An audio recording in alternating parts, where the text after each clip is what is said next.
It was the production team really of John McLaughlin, Simon Perry, and Dave Thomas. Who Simon and Dave kind of wrote a couple of the backing tracks for the album, thinking they did too, and I changed it around a bit. And but they were really the only other people apart from on, was it The Fountain or Idleness of Gods? The musicians generally are me, Simon, Dave, and Will. So it felt like a band thing, even though a lot of it was done. Some certain things were programmed.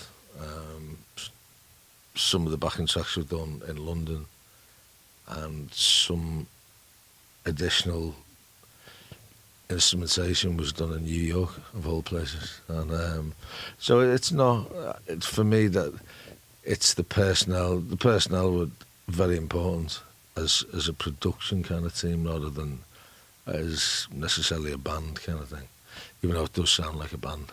Yeah, with this album, I wanted, I mean, it's, when you make an album, you want it to reflect the mood you're in, really, at any given time. And with Siberia, it was, the title says it all. It felt chilly inside, you know. And with The Fountain, again, self-explanatory in a way that I felt renewed and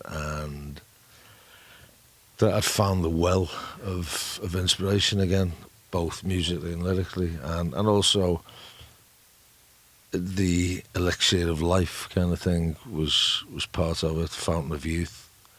And that's how it is with Bunnymen albums. We don't go away and say we have to be Echo the Bunnymen on this record, because we already are, you know. It's like saying I have to go and be Winston Churchill, and, you know, it's like, I'm sure he had, every day his cigar tasted differently, you know, and that's how it should be. We are the Winston Churchills of rock. I'd known John for years, John McLaughlin, as a friend, and he's a massive Bunnymen, Clash and Springsteen fan, and he's dead funny, and he makes me laugh, and I make him laugh. I mean, he's one of the smiliest people in the world, and he drinks properly, and that's always a good thing. And he falls asleep in the studio when you're singing your heart out, Idleness of Gods, and you turn around, and he's fantastic. He does silent snoring, so that helps. Shroud of Turin, I've pretty much had that written for 6 or 7 years. Life of a Thousand Crimes I've had knocking around in just me and an acoustic for a few years. But then when John came along and he played me some backing tracks with a view to me, and it was kind of maybe by design. He said, come to London and hang out, and then he put these tracks on. I said, they sound like the Bunnymen, and he said, exactly. I think probably for me, Hunky Dory or Ziggy Stardust, or maybe the Velvet Underground first album, Stevie Wonder's Greatest Hits, maybe, you know. It's hard to say because I like different things, you know, and it's only in the last probably 5 or 6, 7 years I've always liked Stevie Wonder, but I never realised that maybe he has got or has had the greatest voice in the history of time. It's either him, Sinatra, and a handful of other people, you know. So it depends on your mood, I suppose. But I always go back to Hunky Dory and Transformer by Lou Reed, and Berlin. I think is maybe the most atmospheric album I've ever had. But yeah, I like, you know, it depends. If I'm listening to Elvis Presley, the greatest hits of Elvis Presley, I'll say that, you know. But I never say the Beatles, and because so many other people regard them. But maybe it's the best group, but not necessarily having written the greatest album. So let's go with Hunky Dory for now. By Drinking Milk.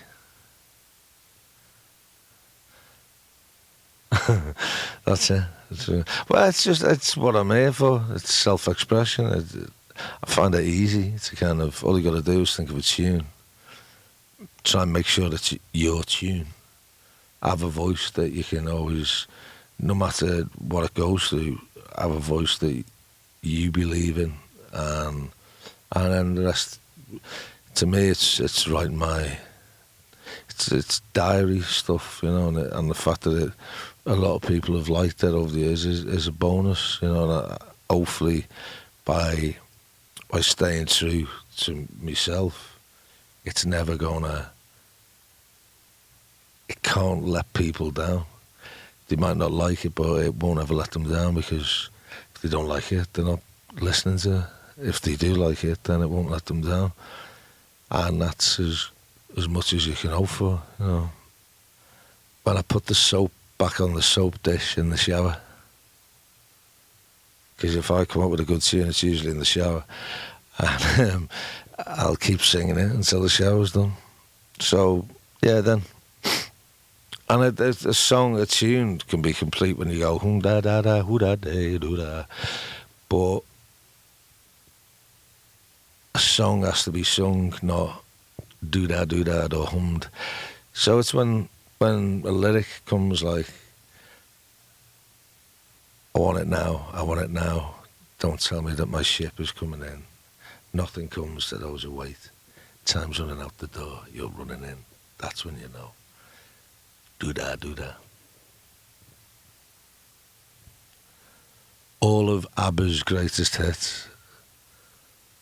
God Save the Queen by both the Sex Pistols and whoever wrote the national anthem. A lot of songs, most of all of those Sinatra songs, loads of Elvis songs. I'd love to have written Another Girl, Another Planet by the Only Ones. I'd love to have written Beat on the Brat by the Ramones. London Calling by the Clash. Most of David Bowie's songs up until 1977. I think I have written all of Lou Reed's songs, but that's only because I dreamed that I was in the Velvets. Loads of Rolling Stones songs. Love to have written Give Me Shelter, all of Raw Power. I would have liked to have written millions of them, but more than any, I wish I'd have written Suzanne by Leonard Cohen.